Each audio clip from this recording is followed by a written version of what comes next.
That brings us to own it, which are focused as leaders in the basics, if you will. We look at leader blocking and tackling. These are in some ways the fundamentals, the non-negotiables, we could say as well. Is this sense of ownership.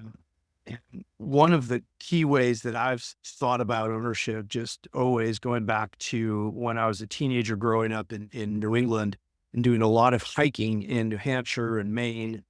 And there's just this idea, you carry it in, you carry it out, right? So you're not leaving trash behind and you're leaving it better than when you, and I remember during this period of life, like if I was deep in a forest somewhere, seeing a piece of trash is like very, almost like visceral, because that's like how deeply it was kind of embedded in that hiking outdoor culture. Like you just don't do it. You take care of it.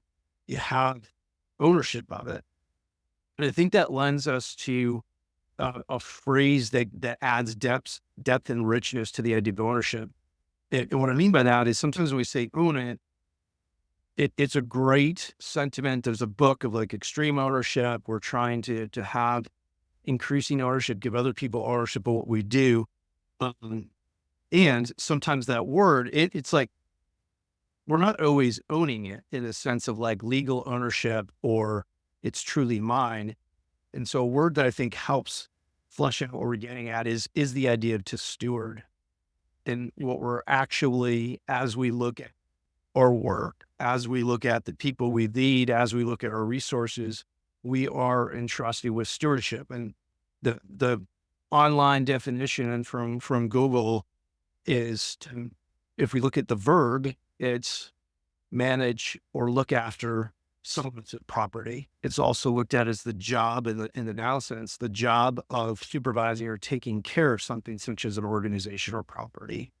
And so this sense of, I don't own it, but I'm taking care of it really well on behalf of somebody else. For me, this idea most comes from my faith as a Christian and how this sense of like everything I have isn't really mine. Like I've been given it from God. It's not my own. And so I need to take care of it, time, talents, treasures, as if I'm accountable for it today. And sometimes I've thought about, man, but we don't necessarily in our culture think a lot of stewardship. Like in the old days, you'd have that, or if we went over to say Europe, where there's castles and properties, there's people who care for that, they're truly stewarding it on behalf of somebody else that owns it. One of those that comes to mind is in the military. You may not know this, but every piece of equipment in the military is signed for a commander somewhere. Usually an O3 captain is in charge of and responsible for making sure that all that equipment from vehicles to camouflage nets to generators and everything else is cared for. And those are the accountability is then pushed down.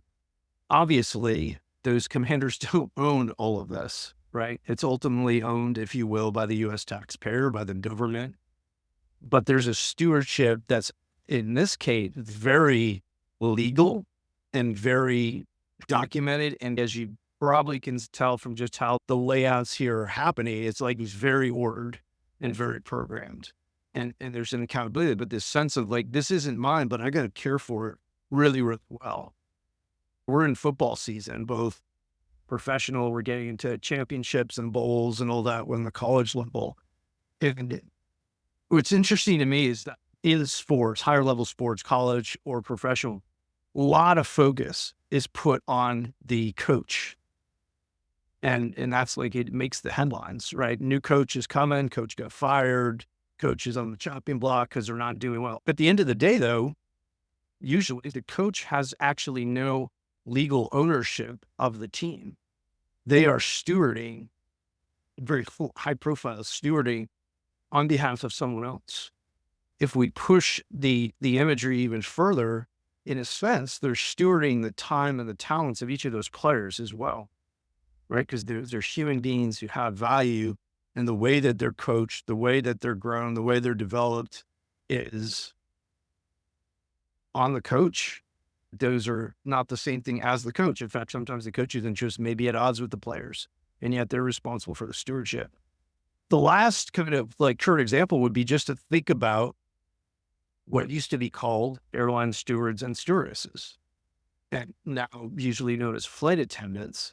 Sometimes I'll be on a flight and I'll hear the captain say something to the effect of, the flight attendants are my representatives in the cabin, and anything that they say, you need to comply with. And there's a sense of like they're acting on my behalf, right? And so the flight attendants, in a very real sense, are stewarding the safety of the passengers, the functioning of the aircraft, the way that it's supposed to in terms of serving its clients and keeping everybody safe. And there's this really very clear sense of stewardship. They don't own it. Captain doesn't own it, but they're responsible for the aircraft and the souls on board, if you will. So my encouragement today for us is to think of ways in our work, almost in a sense of who are the stakeholders whose time, talents, and treasures I'm responsible for, that I'm stewarding as we kind of go through our day to day. Sometimes that's going to be very clear. Say if we're in financial services, there's a very real sense of stewardship. I hear advertisements, fiduciary responsibilities, acting on behalf of the client. Other cases, we may have to dig a little bit deeper, but the encouragement here is to think through what are some of the ways that a stewardship mindset is going to help you